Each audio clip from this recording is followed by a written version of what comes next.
Your social media presence is an extension of your brand and one of the most powerful tools you have for acquiring users, building trust, and increasing engagement with your app. If your profiles aren't optimized, your content won't convert, and your brand won't stand out. Every detail, your bio, profile, picture, cover image, username, and pin post needs to work together to make your app look credible, compelling, and instantly recognizable. So today, I'm going to walk you through how to fully optimize your social media profiles for your app so that every time someone lands on your page, they immediately understand what your app does, why it matters, and how they can download it, because that's super important. And so the first step is choosing the right platforms. Not every social media channel is the right fit for every app. Instagram, TikTok, and YouTube are best for consumer-facing apps, lifestyle brands, and entertainment products. X and LinkedIn are more suitable for B2B apps, productivity tools, and tech startups. So Facebook groups, Reddit, and Discord work well for apps that rely on community engagement, niche audiences, or in-depth discussions. And so if your app has a visual component like a fitness app, a design tool, or travel app, you need to focus on highly visual platforms like Instagram and Pinterest. Instead of trying to be everywhere, choose 2, maybe 3 platforms where your target audience is most active and focus your energy there. Now, let's talk about your profile optimization, starting with your username and handle. Your social media handles should be consistent across all platforms. If your app's name is available, lock it in. If it's not, find a variation that works, whether it's using app at the end, like your app name app, adding get at the start, like get your app, or using a short version of your brand name. The goal is to make it easy to find you across different platforms. Next, let's talk about your profile picture. This should be your app's logo, nothing else. No clutter, no unnecessary text, no complicated designs, just your logo or icon. Your logo should be simple, recognizable, and legible even at a small size. Remember, your profile picture is displayed as a small circle on most platforms, so if your logo has text or details, it is not going to be readable. Look at Instagram, X, or TikTok. All major brands and apps use a simple icon or logo with no distractions. If your logo is long or horizontal, consider using a compact or icon-only version for your profile picture to ensure clarity. Now let's talk about your bio.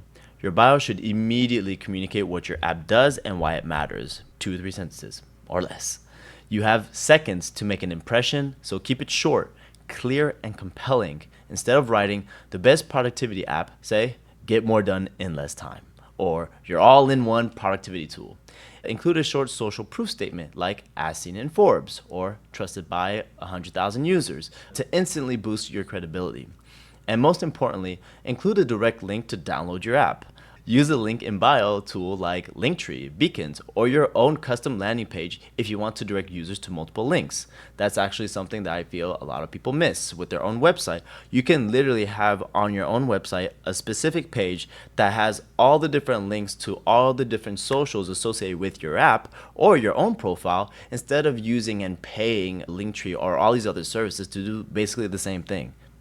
But your primary focus should always be driving downloads. Your cover image, let's say this is applicable to Facebook and Twitter or X, LinkedIn, or YouTube. This is prime real estate. Instead of just leaving it blank or using a generic stock image, use the space to highlight what your app does, showcase a tagline, or even display a QR code for instant downloads. Look at how Uber or Notion or I would say Duolingo use their cover images. They reinforce branding, highlight features, and drive action. If you're launching or promoting a major update, your cover image should reflect it. It's like this, people are always seeing what is updated within your app or what's soon to come. So let's move on to your pinned content. So most platforms allow you to pin a post to the top of your profile. This is your chance to highlight your most important message. If you're in pre-launch mode, pin a post about your waitlist or early access sign-up link. If your app is already live, pin a post that directs users to download it. If your app has community element, pin a post that welcomes new followers and explains how to engage. This is the first thing people see after checking your bio, so make sure it's strategic. And now, let's talk about content strategy. Optimizing your social media profiles is only the first step. You need consistent, high quality content that drives engagement and downloads. Every app should have a mix of promotional, educational, and community driven content. A great book to read from Gary Vee is Jab, Jab, Jab, Right Hook. That gives you basically all the storytelling you need in order to tell your story via social media. And I would apply those principles that are in that book to how you create content for your app. You don't want it to be too promotional. You actually want it to be more educational and obviously give out certain things like updates and testimonials. If we're going to be doing educational content, that positions you as an authority. So this could be tips, hacks, or industry insights related to your app. Community-driven content includes user-generated content, challenges, and engagement-focused posts that get people involved. And so look at how Calm, Headspace, and Duolingo create content. They don't just tell people to download their app. They create engaging, valuable content that makes people want to be a part of their brand.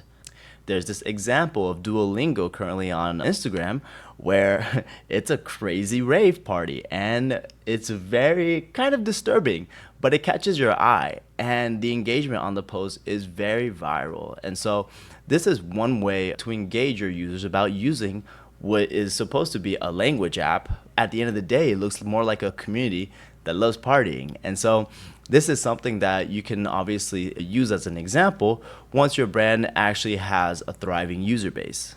If it doesn't have a thriving user base, then you can always do smaller things in order to get it up to that point, but that still fall within the community aspect or the fun, the cool kid player in the app space within your industry or within your market. If your app is about fitness, post workout tips. If it's about finance, post money saving strategies. If it's a social app, create interactive polls or challenges. Your content should make people feel like they need your app in their life before you even ask them to download it.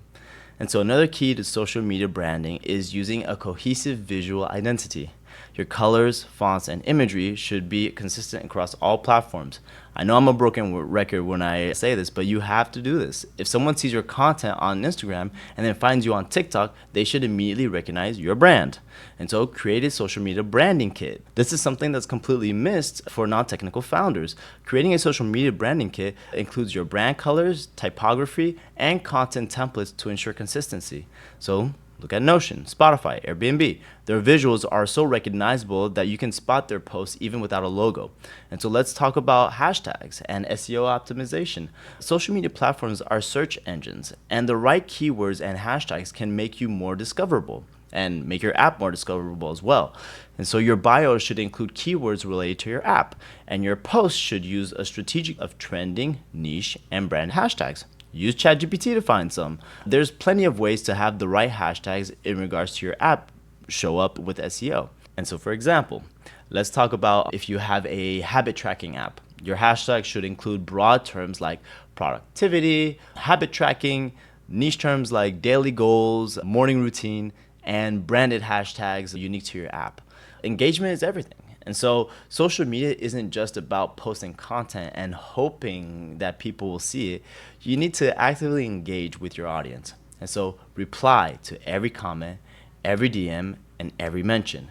Jump into conversations in your niche. Comment on posts from influencers and brands that align with your audience. Social media algorithms reward engagement. So the more interactions you generate, the more visibility your app will get. Lastly, let's talk about leveraging influencers and user-generated content. Getting early traction on social media is super tough, but partnering with the right influencers can accelerate your growth exponentially. And it doesn't just mean having someone post about your app. It means finding micro-influencers in your niche, so usually people with 10 to 100K, highly engaged followers, and offer them early access to your app in exchange for reviews and shoutouts. If your app is community driven, launch a hashtag challenge to encourage user-generated content. Apps like TikTok, Clubhouse, and Be Real grew rapidly because they turned their users into brand ambassadors. And so now, here's what you need to do next. Audit your social media profiles. If you don't have them yet, create them. Ask yourself, is my username consistent across all platforms? Is my profile picture clear and recognizable? Does my bio instantly communicate what my app does? Is my call to action obvious and, of course, easy to follow?